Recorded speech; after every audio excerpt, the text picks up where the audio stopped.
தற்போது கிடைத்திருக்கக்கூடிய செய்தி, ராமேஸ்வரத்தில் தகராறை தடுக்கச் சென்ற காவலர்கள் மீது சரமாரியாக தாக்குதலானது நடைபெற்றிருக்கிறது. இது தொடர்பான முழு விவரங்களை தர இணைக்கிறார் எமது செய்தியாளர் பூபேஷ். அவரிடம் பேசலாம். வணக்கம் பூபேஷ், இந்த தகராறுக்கான காரணம் என்ன? விவரங்கள். நிச்சயமாக ஃபரிதா, ராமநாதபுரம் மாவட்டம் ராமேஸ்வரம் பகுதியானது மிகவும் பிரசித்தி பெற்ற சுற்றுலா தலமாக திகழ்ந்து வருகிறது. இந்த பகுதியில் நாடு முழுவதும் ஏராளமானோர் நாள்தோறும் இங்கு சுற்றுலாவும் அதே போல தரிசனத்திற்காகவும் வந்து செல்வது வாடிக்கை. அதன் அடிப்படையில் நேற்று பிற மாவட்டத்தைச் சேர்ந்த இரு வாகன ஓட்டுநர்கள் அந்த பகுதியில் இருக்கக்கூடிய கார் நிறுத்த பகுதியில் அமர்ந்து மது அருந்திவிட்டு தகராறில் ஈடுபட்டதாக கூறப்படுகிறது. அதனை அடுத்து அங்கிருந்தவர்கள் அருகாமையில் இருக்கக்கூடிய காவலர்களிடம் தகவல் தெரிவித்ததன் அடிப்படையில் அங்கு வந்த போலீசார் அவர்களை அங்கிருந்து செல்லுமாறு கூறியிருக்கின்றனர்.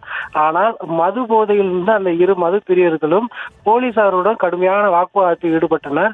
கலைந்து செல்ல எவ்வளவோ வற்புறுத்தியும் கூட அவர்கள் கலைந்து செல்லாததோடு போலீசாரோடு கட்டி புரண்டு சண்டையில் ஈடுபட்ட காட்சியானது தற்போது சமூக வலைதளத்தில் வைரலாகி வருகிறது.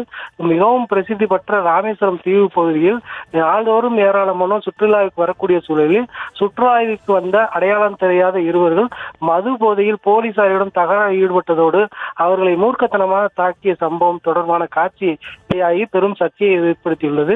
இச்சம்பவம் தொடர்பாக அக்கம் பக்கத்தினர் விலக்கிவிட்டு அவர்களை அனுப்பி வைத்த நிலையில் இதில் ஈடுபட்ட நபர்கள் குறித்து போலீசார் தீவிரமாக விசாரணை மேற்கொண்டு வருகின்றனர். ஹரிதா, விவரங்களுக்கு நன்றி பூபேஷ்.